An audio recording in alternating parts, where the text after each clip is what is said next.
What's going on, everybody, and welcome to the Let Me Say This podcast. I'm your host, Raphael Rhodes, along with my incredible co-hosts, the always comparable Anthony Likes, and the fabulous Rodre Davis. How you gentlemen doing today? I don't know about fabulous, but are we feeling 17 again? Because I'm feeling 17 again. Are we feeling 17 again? I gotta say, we got a jam-packed show for you guys today. And we got a lot of stuff to cover, so we're just going to get right into it. And let's start off with that WrestleMania, both night one and night two, the recaps. How'd you guys feel about it? Tell me what you guys thought and how it went down for you guys. I'm gonna let you want me to go first? I'm going to let you Okay. Go ahead, Dre. Go ahead. I appreciate that, man. I appreciate y'all letting me start off. I'm going to give a good review. I'm going to let y'all jump in there because I watched everything from last Monday Night Raw to NXT last week, to Friday Night SmackDown, to NXT TakeOver. I mean, not Stand and Deliver. I watched all of night one, all of night two, watched Monday Night Raw last night.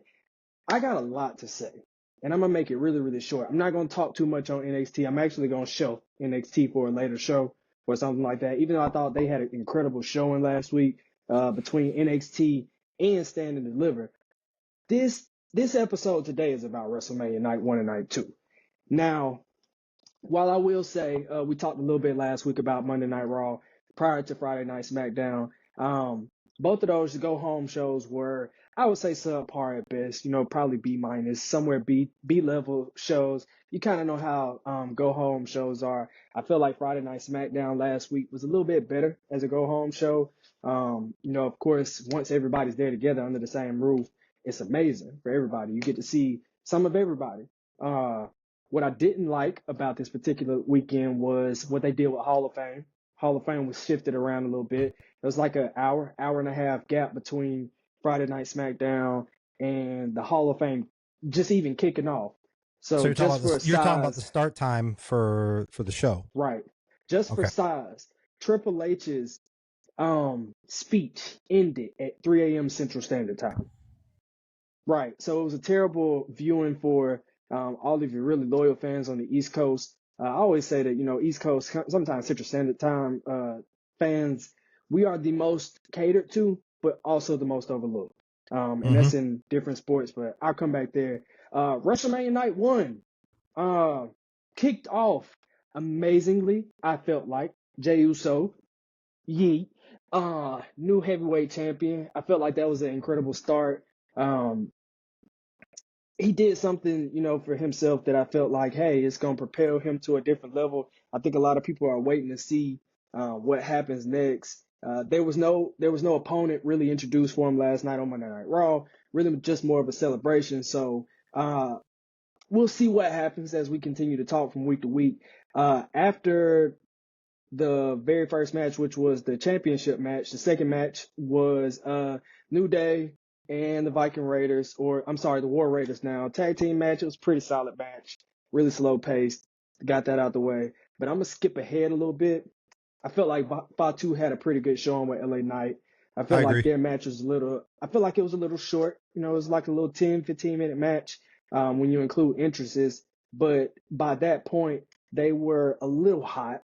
And they had some, we talked about it last week, some matches in there that really weren't. But they were there because they had good stories. You got some, Raphael? Go ahead, man. Jump in there. I was going to say, I mean, is it unrealistic to think that Jacob Fatu would just smash LA Knight? So, I mean, just because the fighting style, and I get it, styles make points, but the way they built it up to where it's like LA Knight was trying to match Jacob Fatu's style, it wasn't going to benefit LA Knight. And I think that kind of really made it to shorten the match just a little bit. And I understood why they made Jacob Fatu the monster. I mean, because he's been dominant across all platforms every time he's been on there. And then LA Knight he's catchy. He's great for the audience. And I think he's a great and phenomenal performer. But the realism, it brought a little bit of realism into the match itself too. Because, I mean, if you just put them in a fight together, I mean, I do think Fatu would just take him. On a Friday Night SmackDown, it's probably a squash match, is what you say. Yes, but Yeah, so I think the shortness of the match could have been moved to like a Friday Night SmackDown 2 weeks ago, yeah, yeah. and then that built up to a longer, better match. But I'm going to put credit to where Triple H goes with it for a long time, and it's a long time storytelling. So I think Yeah. there's going to be a story that comes out of this that's going to be extended, and it could be interesting. Okay. Anthony, you got anything on that? On the I 5-2 don't think it match was a great in match, particular? but I will go ahead and be the one that kind of disagrees with the Jey Uso Gunther. I think it was just a solid match. I don't think it was overall great. It was a solid, a solid start. Night one opener compared to night two opener, it's a night Night and and day day. difference. So Night it's and just like, day. but yeah, but like, and I feel like they didn't make Gunther look strong going out. Like Yeah, him tapping out to one of his own moves, kind of like I See, wasn't really a big fan of that, but kind yeah. of understand it. But at the same time, Understandable. it's like that I, match could have been Understandable a little bit for better played out, in for long my opinion. term, especially knowing what happened last night. I think what you saying, like him coming back to last night and choking out Pat, was kind of reminiscent of like what happened 2 days before that. So I think, like you said, that's good. It's bad from the standpoint of like you made this incredible heel for the last 400 days look really, really strong, and then he just got took out by his own move in the match. so I understand that part too, but I mean at the same time they want to reward Jey Uso and have him get a little get back for what he did to his brother. So the Yeah, storytelling portion of that, I kind of like that part too. I like the yeah, fact that he tapped him out, but I thought it was a solid match too. I thought it was overall pretty good. I mean, there were some good moments in that match that I thought really lit up the crowd. And Jey Uso winning, I mean, I think he's one of those guys that deserves it. He deserves a yeah. good singles run in the company. I mean, he's been with the Yeah, company for 15 years, 20 years almost. somewhere around Almost there. So, Kofi Kingston esque Yeah, level yes. Kofi there. Mania Yes. type. Yeah, Now, my yeah. only um concern with that is he would be another Kofi Mania type champion Very where it's much going to so. be there for a few months and then all of a sudden they're just going to go ahead and take the belt away. So it'll be Very interesting to much see how so. it plays out. Yeah, Yeah, and keep in mind, when we talk about for the fans that don't watch this, keep in mind, especially if you watch WrestleMania, the point of a lot of these matches, especially at WrestleMania, is to make both sides look equally as good. To the point that we're making about Jacob Fatu and LA Knight, I want to circle back to that. A lot of it just goes into storytelling, personality, and wrestler types, and then making both guys look equal, even though we have to have a winner, even if it's predictable. Um, but I hate to say this, like I'm gonna skip past the Grande Americano and Ray Phoenix. It was a pretty quick match. That is the definition more of a equal squash match. But I want to skip past that. And as a matter of fact, Chad Gable, by the way, but Chad Gable, Yeah, by the not way, not I the Great wanna Americano, Chad Gable. I wanna, and I hate to do this because I got a lot to say about the Tiffy and our you're going you're right on point. That's what I want to. I got a lot to say about that, but I want to highlight on the main event of night one because there was a lot of debate and argument leading up in these last 10 weeks about why didn't the opener of this night one not close because it's a championship match for the Royal Rumble winner. And dare I say it, the three participants that were involved, three of what I would say in the top four of the top stars in WWE right now were in that match. And obviously one of one as far as managers in Paul Heyman was a part of this match. And although very predictable and rumor mills and the dirt sheets already told us what was going to happen, guys, please give me your perspective on the match before I say mine. uh, So I kind of Go like the ahead. angle of like CM Punk kind of standing on the wayside, just letting Roman and Seth battle it out because we already know that history. And then I kind of like how it basically transitioned to Seth and CM Punk going into the crowd. We all knew Roman wasn't going out there in no crowd, but I like, and then it transitions back to the ring. So I kind of like, and then the way Paul Heyman was just like, Paul Heyman deserved an Oscar for the way he was just carrying out, looking like he was all distressed and distraught. Like that really, like that's part of the match.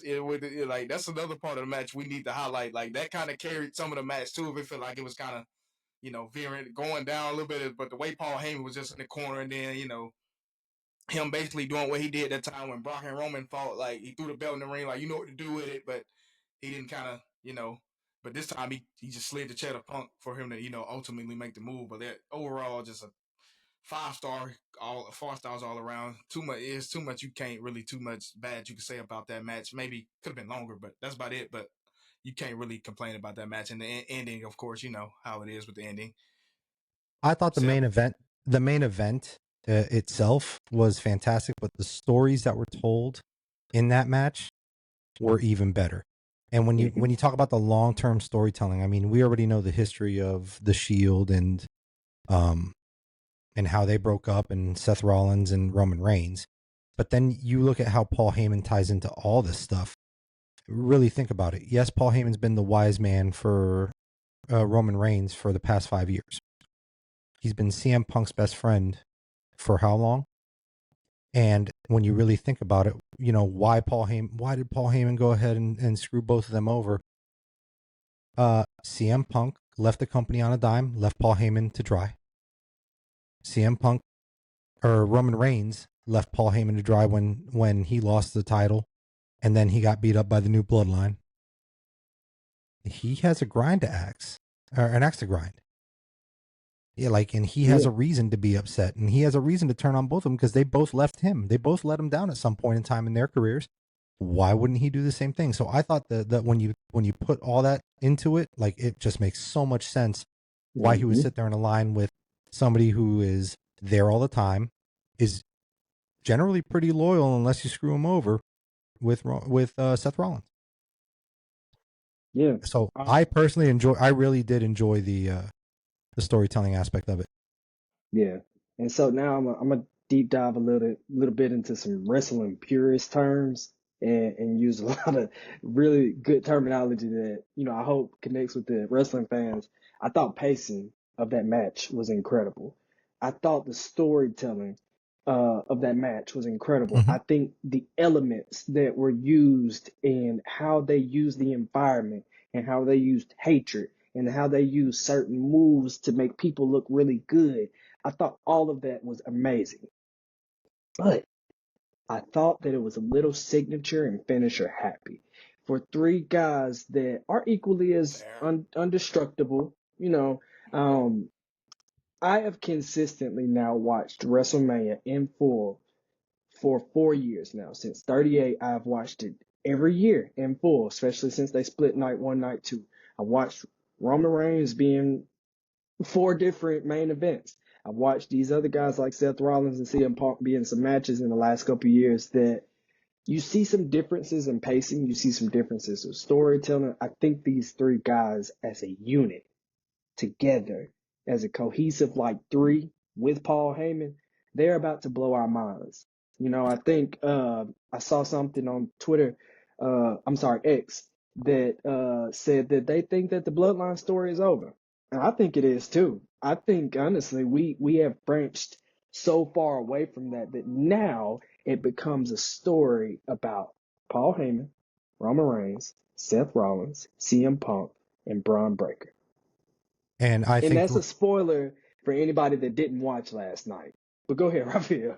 I was going to say, I think you're looking at some tag team matches between Reigns and Punk versus Breaker and Rollins, and I think ultimately you hit the nail on the head with the story of the Bloodline. I think the Bloodline is officially disbanded. I think that's done. That storyline's done. But now you brush it off into whatever you're kind of bringing back the Revolutionary and the Monday Night Messiah that he was. Yep. You know what I'm saying? Now he's getting followers, and you're tying into. I also read on X that they're looking at making it Seth Rollins and Roman Reigns for WrestleMania 42 to end the rivalry. Mm-hmm. So I think it could be interesting to see how that goes too, and maybe a rematch where CM Punk gets back into the title mix, and this time sends John Cena off into retirement without a title belt. I mean, I think you're looking at that too. Yeah, and that's what I was about to say. I think it's interesting that not Seth, but CM Punk moreover is still looped into this story because I highly anticipated prior to a couple nights ago that this turn was going to be a little different than what we anticipated. I thought that somehow they were going to loop CM Punk into the story with John Cena immediately. You know, we that's something that I think Triple H, the writing team, the execs, they do so good about Yeah. taking exactly what we put on the internet and saying, ha, before we get there, let's do this. And Let I me was throw just this reading this, curveball. It's and I the was just buildup. reading It's the this, buildup is great. You're and I was building just it up. reading this before, right as we were talking, because I was thinking about, like we said, Triple H, the writing team, doing wonderful, and how these stories really are paced out for months ahead. Last night they announced a new event for this year, Petco Park. If I'm not wrong, they are doing some sort of 2 days at Petco for Survivor Series of some sort. So, and I want to shelf this and I want to throw this idea in the can and then we can move on to night two. But are we looking at some type of potential War Games-esque carry of a feud or a build I, between these two I think groups? so. I think you are. I think we're looking at something like that. I mean, and the build for it is good, and I think the storytelling is there for it. And I And you think already have you have we're right there. three we have three made stars, an elite upper level up and coming star that's now wrapped in. So we got four guys that for the foreseeable, and I think this is kind of a passing of torch for Braun Breaker. But I think this is incredible just from the night one standpoint. And let me be clear. Let me say this. As an overall, before we get into night two, the only thing that was good about WrestleMania, other than a 17th championship, was the main event of night one. I agree with that. I thought that was the best match of the night, For personally. sure. Yeah. I know I got my top three, but yeah, that's ultimately the best match. And then we can go back once we go through night two. Speaking of night two, I start Yeah, I off was with about to the say take night two. Take night two for me. way to kick off. Cause we all know how I've always alluded to. I always like night two better than night one because Yep. Saturdays I don't because sometimes I feel like they just throw matches out there on a Saturday and then we get to the main event, it's like okay cool, but night two There we are. all the heavy hitters because WrestleMania is usually on Sundays like Super Bowl, but what they did, Bianca Belair, Io Sky, Rhea Ripley, the way they started night two, That was fire. absolute, Yeah. absolute Yep. Yep. classic. Yep. And I will Yep. say, like I was telling Raphael pre-show, like all the women, each each of their last one of those women's matches, great. But this match, just it kind of took the This cake for one. its best opener that I've seen over the In a past. Because while. I didn't get a chance Yeah. to watch 38. I watched 39. I didn't get a chance to watch 39 for real. I watched the main event of 39. Kind of knew how that was gonna happen, but the openers and 40. Yeah, but the openers in 41, even Jey Uso and Gunther was better than the opener in 40. But this right here, main event worthy opener. That's how good this Yeah. match was. So I that's all think I got. to your point, and because I really liked WrestleMania 40's night two opening with Seth and Drew. I think More so that Seth. ending, how it Yeah, went, I think honestly. I think Seth being so hurt last year kind of hurt It did. night Yeah, one's opening. But yeah. go ahead, man. Keep going with night two. Keep going with night two because I And, like night two. I want to talk about that. and then like I said, I just wanted to kind of pretty much caveat, I just didn't make sure we didn't leave them out because Yeah, they all deserve to get a chance to be the champion. Then I was like, okay, Bianca got it. But then I had like to myself, I was like, I think Io finna come through and steal the show. Where she jumped off, flipped off the rope, and then bam! I was like, oh, I knew it. But I think yeah, they probably gonna have a program moving forward because we just can't, They throw will. that out yeah, the go to that They out yeah. the will. wayside. So They will. And excellent. I don't want to skip past that victory for EO without saying, congratulations first. And more importantly, shout out to her. I was reading, that was the first time that a Japanese-born wrestler had won at WrestleMania in some 20 years. So I think that was a more important reason to pull the trigger. Me and Anthony talked offline about Bianca losing her streak, which I didn't feel like was more important than No, something historical, because So she didn't lose strength as far as the story goes. You know what I'm saying? Yeah, and They all yeah. look. her partner is undefeated at WrestleMania, so we can keep throwing that out there. I don't know, but we building, and I They, didn't get a chance to highlight that, but Jade and Naomi match was pretty good. I forgot about that Yeah. one, but let's keep going tonight too. And so, another thing I want to throw out there about night two is Fantastically happy for Drew McIntyre, somebody that as a heel takes a lot of losses. Hey, This is his second straight year. but that was a good match. A very good match. That highlighted. I like how they're doing with Drew McIntyre and highlighting his personality. You know what I'm Yes. saying? Like, taking the selfies during the matches, tweeting, Yep. doing what he does. Yep. They're letting him be him, and I really like Yes. what they're doing with him, and I think it's fantastic. And I'm really happy that he did win. I thought that was a good match. I personally I was a little disappointed with the Joe Hendry and Randy Orton match. Not nothing against Joe Hendry, because Anthony and I talked offline too, and I think it's a build up for something for him in the future. But I mean, it's kind of like you had to find something to fill in for Randy Orton, and Randy Orton deserves better than that. Which is why I think they also gave him the main event slot for the next pay-per-view.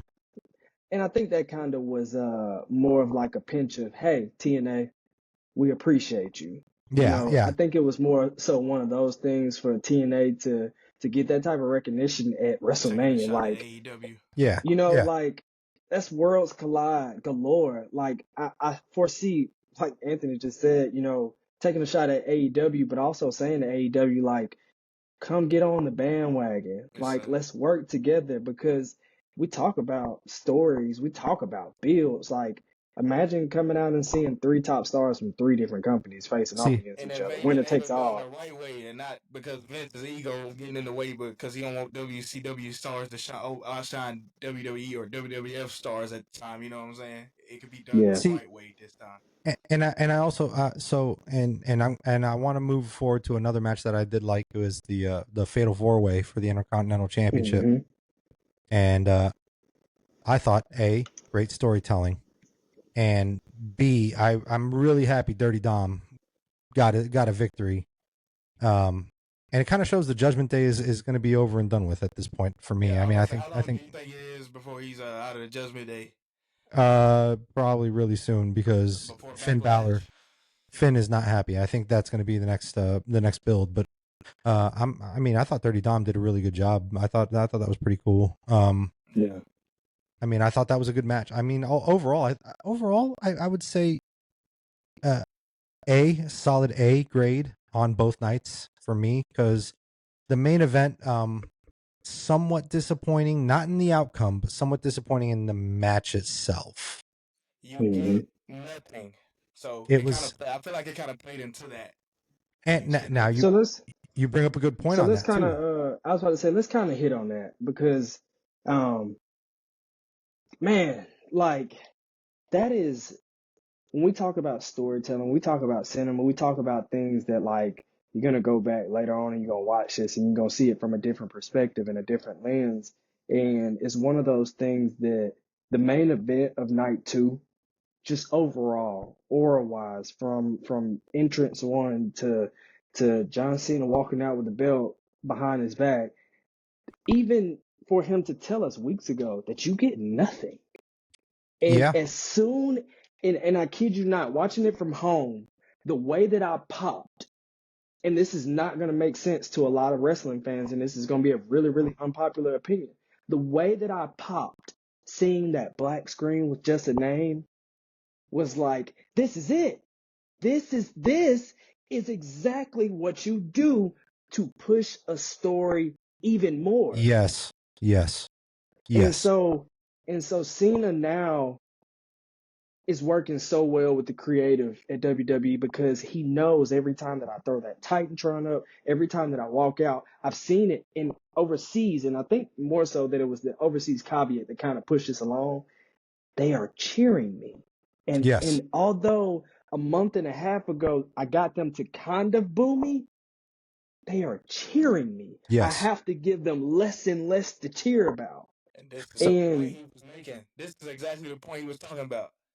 I will say this though, like when we talk about storyline and where it goes from there, I think it's going to be interesting to see what happens with Cody, and how that goes, because when you really look at it now, does Cody sell out to The Rock to try to get his championship back, or are you going to build a feud with Cody and John Cena back, because it looks like John Cena is moving on? who also know, wasn't featured on last night's Raw. So right? He let's was off. point that out. That's That's what I was big telling. That's time. what I was telling him. That's I was big like, time. I don't think he's. I don't like. I was telling Raphael like before we started. I don't think he's at Backlash. I mean, I think he might be at Money in the Bank, SummerSlam. That's why I said I think he Yeah. might just be. He might be or off screen for a little bit. or could he come back to Backlash and cost Cena the title against Randy Orton? Nah, because I think Kevin Owens is gonna play a part in that, and we might. You never know. We might get something out of Yeah. that. So Might get something out of there. We It might could. finally get the match that we're looking for out of those two. I just think there's a tons of ways that you can go with the story because now he's got Travis Scott, you got The Rock, you got Cody, and you got everything else going on. I think that's an interesting story going forward on its own. yeah, You know what I'm saying? I think if anything, I think Kevin Owens comes back Backlash and screws Randy over more than Cody, and then we might get a build up Money in the Bank tag team match between Randy and Cody versus Kevin and John Cena. I think we can Yeah. get that. Yeah. and that's what I was thinking too. It would be both you could because you could involve now Kevin Owens to try to screw Randy Orton. Cody makes a save, tries to screw John Cena. John Cena retains, and then you go into a tag team match. Yeah. Then you go Yeah. into another build up for another because you got to think Whole different story. the one thing that I'm kind of I don't know I would say confused about scheduling for the WWE is like why would you put Backlash 2.5 weeks after Mania? Because WrestleMania usually happens earlier in the month in April. Right, This time right, they kind of, right. because I guess I don't know, because last year there was so much going on. Like I was in here with 2 TVs mounted up watching the Final Four because Alabama was in the Final Four and watching WrestleMania at the same time, Which is a so I feel tough like, watch last year. so I kind of feel like it was probably one of those things like we don't want to, because yeah, you're gonna have your core fans of both entities, but at the same time, what if you got the fans that like, I enjoy both products, like I Right. enjoy March Madness, I enjoy Yeah. WWE, so I want to watch. Right. I want to be able to be comfortable. Like I don't have to miss. I pick and choose now. WrestleMania, Easter Sunday being 420 is something funny too, in my opinion. So Oh, dude, it was great. I kind of feel like they did some. What I'm saying, last year I feel like they kind of did some far sight planning into that. And I was like, look at Yeah. them. Then we're gonna have this big weekend, sell all this merch and stuff like that because Yeah. everything went up, like from the gate sales, the viewership, and from the merchandise, and then all the events that were being held, all that went up. So it's just like, yeah, this is good. That was good, far sight planning on that behalf. And then next year in New Orleans is gonna get bumped back up to like the early part of the month. So Be and amazing. hopefully we might be there. So, You never know. Never know. So I'm Yeah. I'm gonna tie a bow on all this. I'm gonna ask a question and we're gonna move on, man. And as long as that's good with y'all. That's good with y'all? Yeah, but you kind of, I don't know, you kind of broke I was out gonna say, what go you were ahead. saying. You was asking a Oh, question. okay. You I said you were said asking a question, but you no. was I kind of said I breaking was out. going. Yeah, I'm gonna put a bow on the wrestling topic. Ask a question to both of y'all, and then we're gonna move on as long as that's good with y'all. Oh yeah. Okay. Only last thing I'm gonna say. Seriously, big shout out to childhood hero, idol, icon, phenomenon, once in a lifetime, John Cena, man. 17 championships, breaking a wrestling record is amazing. I cannot wait to see him go into the Hall of Fame one day. Yeah. It skipped a little bit. I couldn't Yeah, tell. I Okay. missed so much of that. I Okay. think you I were asking thought me so. Yeah. where do you place with John Cena on WrestleMania and No, Mount no, Rushmore? Is that nah. what you're asking? All I was gonna say is my only disappointment overall with the main event of night two was the lack of involvement from Dwayne. I did like Understandable, Rondo. I like the receipt. I like the involvement of Travis Scott.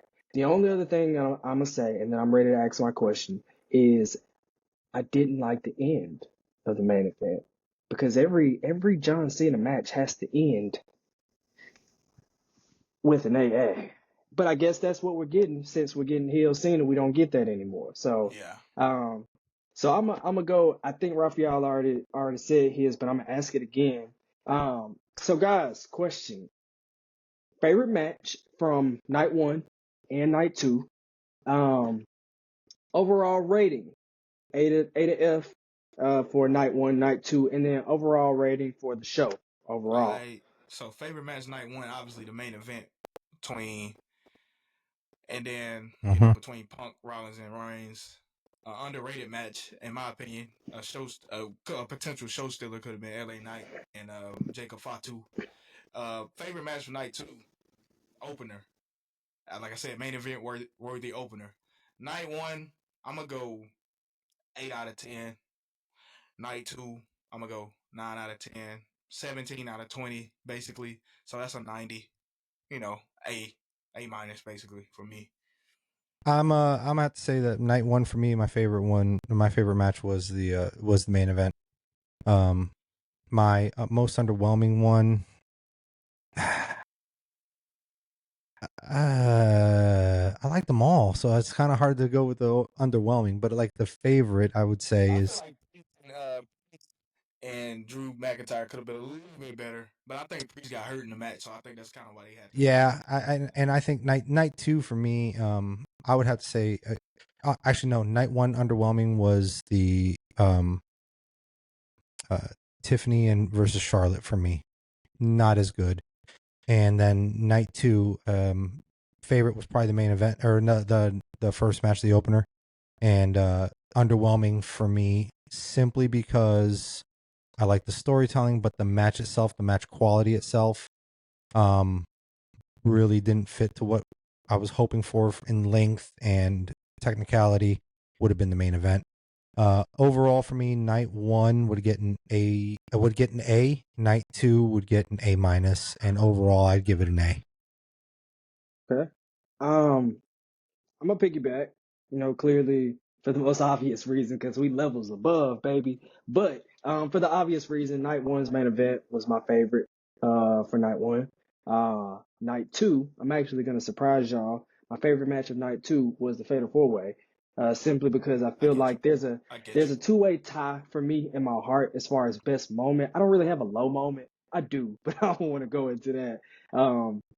My two favorite moments from WrestleMania was getting to see, first of all, Dominic Mysterio get that pop, get that much deserved. Like people see the booze and the hate and stuff, and they think like, oh man, like he's getting it because he sucks. Like no, he No. was that loved, and Yeah. he finally. That's the payoff that you watch for 2 years. Mm-hmm. So, and then other than that, my best moment was seeing that 17th race championship. And even when I watched him yesterday, I was like, he's really the champion. Like I had to remember that. So Hey, Yep. before we go, it's another thing too. We can't go without mentioning him. Another guy that also faces a lot of scrutiny and hate. One time for Logan Paul, because he can actually put on the man, show. Yeah, man, he he can did, go. man, man, Logan he Paul can did. actually put on the Yes, he show, man. did. Yes, So he Logan did. Paul, I expect Logan Paul to be in a big program in the near future. Very, And very we all soon. know, Very, so very soon. AJ Styles, him being a underground legend, going on doing big things at TNA, then coming to WWE immediately, getting this strap around his waist. So, but like AJ Styles is kind of fading off into the sunset. We don't know when his last run is going to be, But but it's yeah, coming. shout out to Logan Paul. I Yeah. agree. I can't forget about that one. But So overall, I gave night one 7.5, gave night two 9. So I really came out to like a 16, so 5 out of 20. that's like a 85, Yeah. 85 out of I, I 100. Yeah, was I was really underwhelmed with night one, just overall. And Yeah, I understandable. rewatched night one's main event before I watched night two, and that's kind of what made it do it for me with the finisher happy. Yeah. So Yeah, I got you. All right, hey, quick yeah, question. and then honestly, No, but go ahead. nah, Yeah, we get yeah, it all right, because most people don't get a chance to watch the PLEs. So people look forward right, to. Well, right. now we in a situation of everything being streamed. So, but like most people actually look forward to the Raw After Mania more than the Mania itself. So, like the Raw After Mania, of course, we got the John Cena. You get nothing, and then the surprise RKO from Randy Orton, which was it good that basically was it we good? all I know. mean, and I think this is always good. I watched the whole show last night. Is it better the Raw after WrestleMania to see more entertainment than matches? There was only 3 matches featured Yeah, last I night. think Honestly, sometimes yeah. Honestly, yeah. honestly, so and I agree with Anthony. In my opinion, yes, and it's because it builds the stories for the future main events. I mean, this is where Yeah, they're coming right out of their Super Bowl, and they're starting to build their season, kind of like their draft Yeah, portion of it, and you're starting to and see the that's coming up too. storylines form. Yeah, and that's Yeah, starting because to you don't see. want to you don't want to get all wrestled out, and then I'm like, okay, And then you more gotta wrestling. watch it again. You Yeah, gotta more watch it Yeah, again wrestling. Monday. You Yeah, gotta watch it again Tuesday. You gotta watch it again Friday. It's just all and now bad. you yeah. see what happened. You see what happened last night, where Gunther's mad. Now he's starting to attack Pat McAfee. We might see Pat McAfee in a ring again for another match, right? And Pat McAfee can go in the ring too. I mean, He he's can. great Yeah, on the Yeah, he he really mic, can. but he can. can Yeah. go in the ring. I don't foresee that this is one of those situations where we're going to see him in a match, especially not against Gunther. I really kind of saw it more as like writing him out, but I don't know because you know, for the past since Royal Rumble, whenever Jey Uso would come out and he'd be yeeting and Gunther's in front of him, he gets mad, and you kind of start seeing that yeah. storyline building a little bit. I can see that. So you So think that's like a it could backlash, maybe? you could be building to something there. Mm-hmm. Um, you're looking at the Randy Orton build with Yeah. John Cena now, which reignites a rivalry there. And who's going to sit there and come back? You're looking at like the Braun Breaker installation on like Now into the Seth that, Rollins. That's yeah, going to A be new a new faction with no names. a huge storyline, and the fact that they're not breaking it out and going, okay, this is the new faction name, like on the first Monday of Raw, they're building it up and they're doing it right. So I think this I is kind of more know where they're focused on going to with the name. storytelling. Well, I ain't gonna say actual name, but the actual similarities. They just need to find that third person. You know where I'm going. They just need to find a third person. We might be looking at the modern day evolution. We just need to find a third person. And you could Because we be, got and you, Batista, we got the Triple H, we got the quote unquote Batista. yeah, I I would like to mean, see the and Paul Heyman and Ric Flair, because Ric Flair actually wrestles sometimes, but But I see what they're doing with that. yeah, but So yeah, we can find this third person. Yeah, we can find the third person and then and you never really know, and I think that's kind of the exciting thing when you talk about what NXT goes on. call up. NXT Yeah, call you up. have, And then, usually after WrestleMania, you also get the NXT call ups as well. There yep, was one who we you're last gonna looking have. night. at?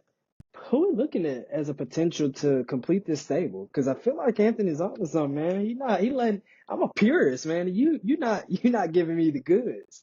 So Uh, who you I wouldn't feeling? say no Dirty Dom. I wouldn't say Heaven's Nah, no, Gate. Nobody like that. nah. Those are good standalone. It's somebody that needs a push. Like Braun Breaker's, he just need a breakthrough. Braun Breaker got the push, but we just need him to break through. It's somebody that actually needs the push, and then okay, we get him out the group like because this person might go on to do like Randy Orton did, become a young champion at a young age. It won't be the youngest like I'll age tell of Randy Orton, where Randy Orton was like 24, 25. It won't be that young, but No. he'll still be a young I'll tell champ. you right now. I'll tell you right now. There's somebody on the roster that has an attitude that would match Mhm. it, Mhm. and that can go in the ring, and that Mhm. the fans they hate him, and there's heat, and it's Don't Logan say no. Mhm. Paul. Logan Ah, Paul. but while we make this discussion, is Logan Paul a Paul Heyman guy? Paul Heyman's been bragging about him, so you We might be might be looking seeing at it, something. boys. You might be looking at it. I mean, I just think it's very interesting, and I think it's going to be kind of interesting to see what happens on Friday night too, because now you got Friday Night SmackDown coming up as well.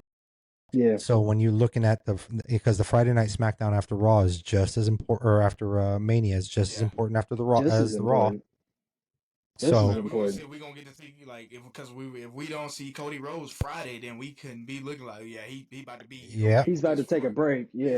and yeah you're already looking at Randy Orton came back to Raw and left SmackDown. So And that's what I was just about to say. Both of our champions were featured yesterday. yeah, So yeah, neither of them are required to be there this Friday. yeah. And the One guy draft coming that up, but isn't the draft coming up? it it is, So it is, might be a it and show. they're is. trying to It might be hold a show, down. and we know how John Cena did. John Cena, yeah, when he got the main belt, he don't really want to be Well, on the B show.